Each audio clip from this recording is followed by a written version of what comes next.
Recently, I put out a poll, and it seems my regular viewers are for the most part interested in some Dragon Ball what-ifs.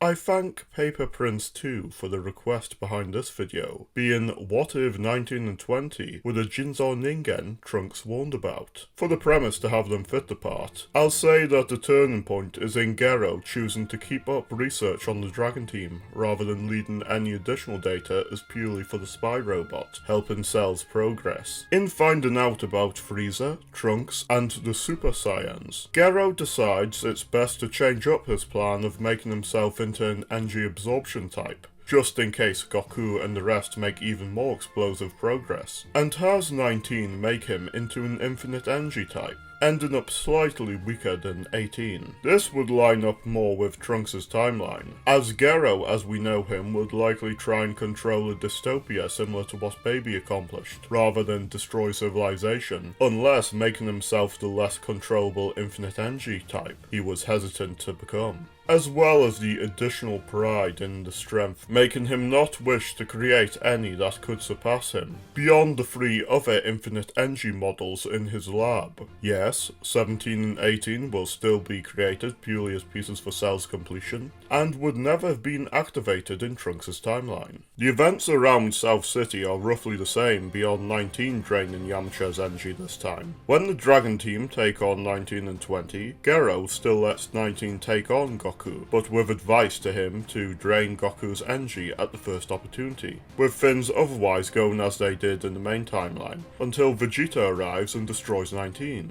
Here, he takes the Senzu immediately and fights Gero, but is utterly outmatched even with Piccolo jumping in to help. They're able to put up a fight just long enough for Trunks to join the battle, and Gero making a retreat similar to in the main history. This time though, he would only activate 18, when seeing her as enough to turn the tides, as well as far less likely to physically take the remote from him. Trunks still destroys the lab, and, not being removed from their container, 16 and 17 will likely become immobile. As such, 18 is filled with resentment towards Gero, forcing her not to save her brother, and aiding him in overpowering the Dragon Team, of which Kuririn is quick to pick up on. Rather than charging in, they choose to retreat once Vegeta is incapable of arguing otherwise from his injuries, with Tenshinhan using the Taioken as everyone makes a tactical retreat, with Piccolo immediately flying to Kami's Shinden, with there being far less wait and see with how more efficient Gero would be in flying towards Goku's house. Luckily, Goku would be moved away in time due to Gero flying slow as to not give 18 an opening to escape or take his remote. Meanwhile, Piccolo still ends up heading to Jinzotown, when more aware of Kami's thoughts of a threat more deadly than the current situation,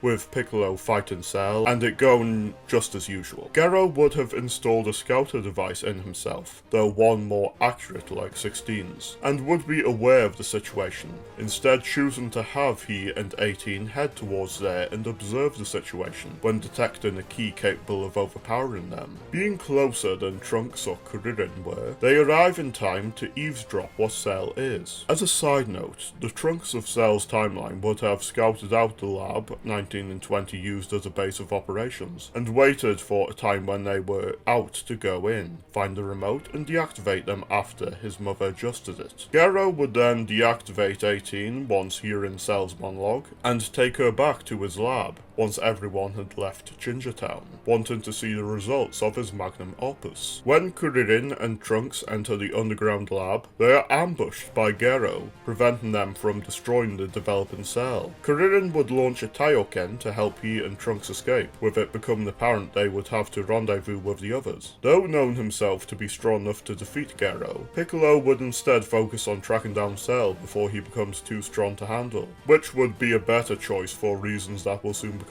clear. Many of the events go the same, with Goku proposing the Saiyan's train in the Room of Spirit and Time. Cell would eventually head to Gero's lab once content with his power, but be met by an unexpected guard. 16 would have been restarted to act as security for the developing Cell, and would quickly make it clear he disagrees with his creator's desire to aid in something that would inevitably destroy all life on Earth, as the two bring the fight out of the lab.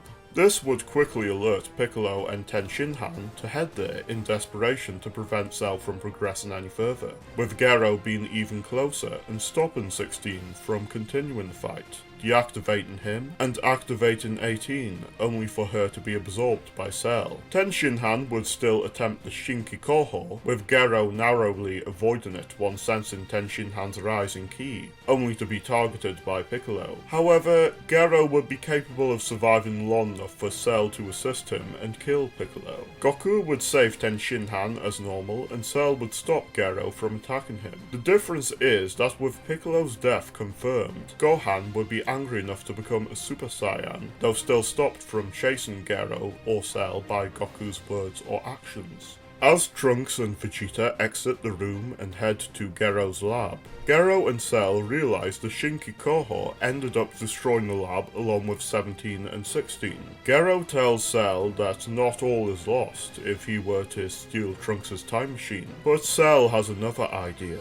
With Gero being an infinite energy model like 17 and 18, Cell decides to absorb him instead, and tells his creator he should be honoured to be integrated personally into the design of his perfect creation. Cell achieves his perfect form just before Vegeta and Trunks arrive, as well as Kuririn making his presence known to Trunks, with the events flowing just as they did in the main series. Meanwhile, Gohan, having achieved Super Saiyan, accelerates the pace of his Shugyo with Goku, and they leave the room maybe 1 or 2 hours earlier. The events leading up to and during the Cell game go the same beyond Piccolo being revived with the Namekian Dragon Balls, and Mr. Satan being killed by Cell destroying the Rin due to 16 not being there. The main point of deviation is that 16 not being there to reassure Gohan on the need to let go of his worries of letting his anger loose, is instead changed to Gohan come to the realization himself when watching Piccolo that his tutor and friend has died twice now due to Gohan's inability to use his rage to defend him in time, and will do so again if he does not let go of his worries, with him achieving Super Saiyan 2 on his own, and having events go as they would naturally. The only difference is that Cell spits out Gero instead of 18, and Goku brings Gero to Kaio's planet to prevent him from escalating the threat any further. Gero's life and ambitions are ultimately undone by his own efforts in creating the so-called perfect being. The events after the Cell game have only minor deviations, with it being specified to revive only the good people Gero's creations killed, in order to not revive him too. Mr. Satan not achieving the status he normally would when incapable of making it believable he defeated Cell, and 18 and Kuririn getting together far later, with her still encountering him when directionless on her life ahead. Her having been a pure victim and tool in this scenario would lead her to taking an interest in becoming stronger and sparring regularly with Kuririn, as would 17 once Kuririn learns he's 18's brother and wishes for him to be revived. And, with things becoming far more focused on the changes surrounding 17 and 18, we'll conclude this part and have the Majin Buu arc be covered in part 2, or essentially, what if 17 and 18 trained? If wanting to see another video focusing on timelines and the Jinzoningen, this video on the Cell arc's time travel may interest you, and if wanting to see the continuation of this what if and more like it, liking, subscribing and leaving a comment would be both appreciated and help in keeping you informed when they come out.